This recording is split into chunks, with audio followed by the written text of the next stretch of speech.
So the big thing about this song is that it involves playing some pretty large 4-note chords in the right hand. So that can be a bit of a pain for some people. A chord is just when you play a bunch of notes together at the same time. So in this case, I was playing 4 notes at a time, right? And striking them together. But if you move slowly and just stick with me and pay attention, I think most of you will be just fine. So what we're going to do for the first right hand position is find F sharp with the thumb, A with the second finger, C sharp with the third finger, and E with the pinky. Just like that. So take a look at the keys, look at my hand, look at the notation, anything you need to get this down.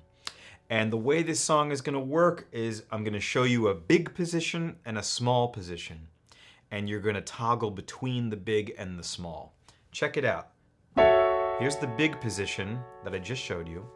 Now I'm going to teach you the small position, which is F sharp, A, B, D, with the same fingers. 1, 2, 3, 5. And notice that the bottom 2 fingers, 1 and 2, they didn't move.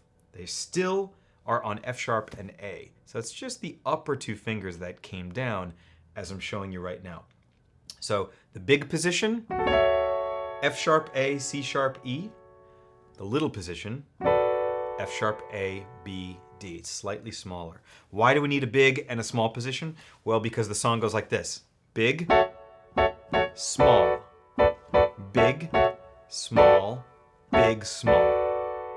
So when Wham wrote this song, that's how they wrote this chord progression. It's the big one and the small one, the big, small, and this constant pattern of small, big, small, big, small. And that never changes, same pattern. So for each of these little sections, I'm going to show you a big chord, a small chord, and you're going to toggle between them.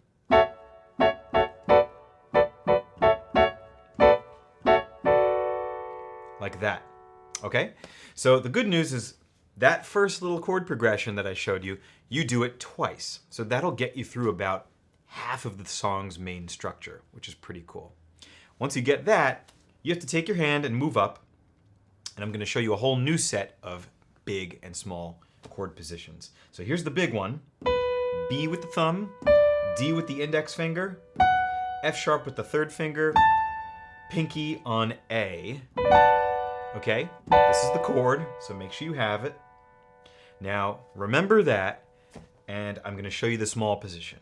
So, like previously, thumb and 2 are not going to move. Just the upper 2 fingers are going to come down to E and G respectively. So you end up with B, D, E, G, like that. So the big position here was B, D, F sharp, A.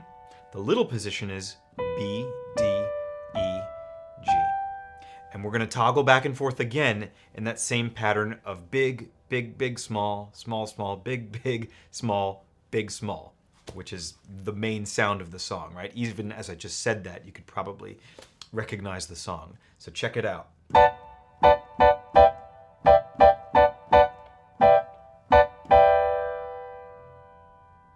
So practice that as many times as you need. And let me show you now the final position. You're going to come back down closer to where the beginning of the song took place. And you're going to play with the same fingers, 1, 2, 3, and 5, G, B, D, F sharp. Be sure not to curl your fingers up or do anything that looks awkward, crooked, or uncomfortable. Let your fingers stretch out naturally. You'll see that because your fingers vary in length, they are going to be comfortable on different sections of the key. So look at my thumb. It's on the edge of the G key. My index is sort of in the middle of the B key. Same for 3 on D. And look, my pinky, because it's short, it's on the edge of the black key, F sharp.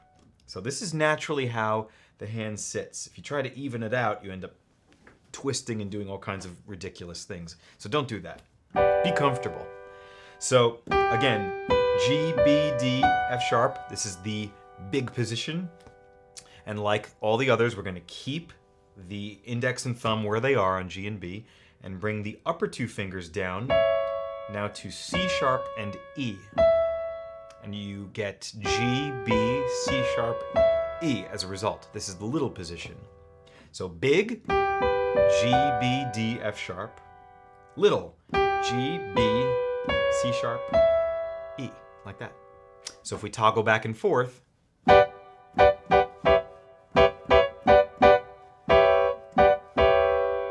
you get that. So here's what the whole thing sounds like.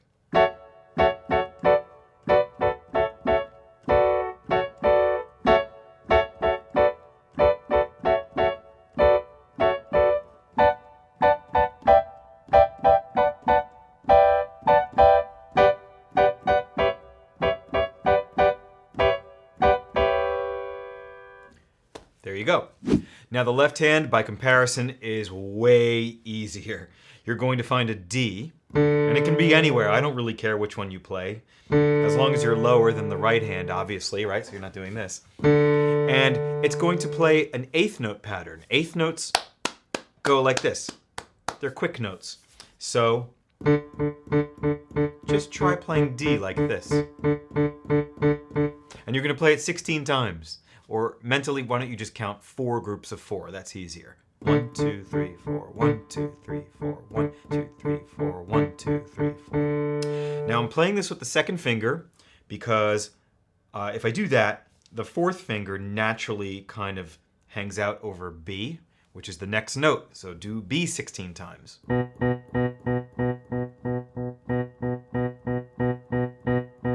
Now if you watch my hand, the thumb is sort of naturally hanging out over E. That's our next note. 16 times. And to wrap it up, the pinky is right over A, sort of naturally. That's what you're going to do 16 times to finish it off. 2, 3, 4, 1, 2, 3, 4, 1, 2, 3, 4. So we can summarize all of that by saying D with the second finger, B with the fourth finger, E with the thumb, A with the pinky. And you do each one 16 times.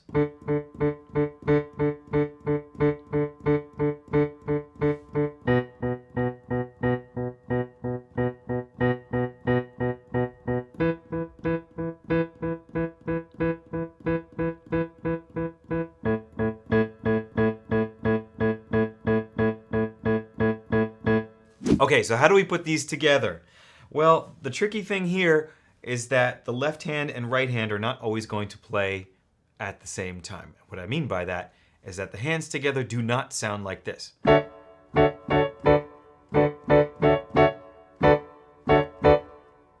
Remember that the left hand was constant, whereas the right hand made some pretty targeted strikes and only hit in certain moments. Right? There's little pockets of silence. So what that means is sometimes your left hand is going to play with the right hand, sometimes it's by itself. So pay attention closely and you'll see how it works.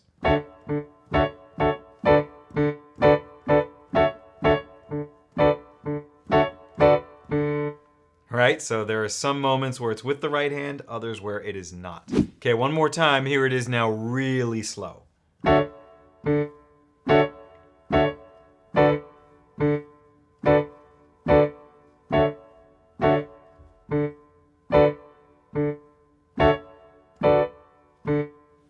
Never let that left hand stop. That is the pulse. And if you can do that, all of the other sections are going to line up in the exact same way. Of course, with different notes and chords, but the coordination and the rhythm are identical. So in the next part, the only change is that the left hand moves to B, right? The right hand is the same.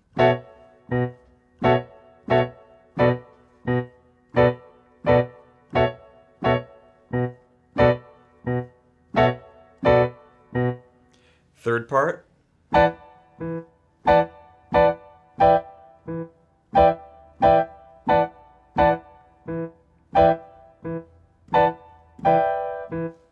Final part.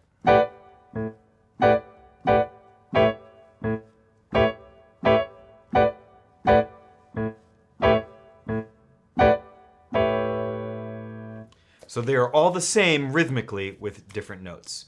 I'll play it through once more at a bit of a quicker speed. And you can always slow it down with YouTube by clicking on the gear and choosing 100, 75, 50, or 25%.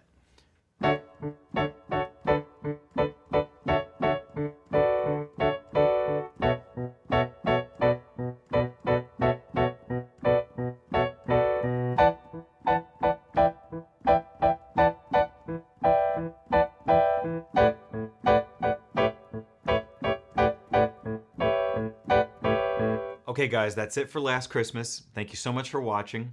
Please give me a thumbs up, subscribe if you enjoyed it, and I will see you guys in the next one.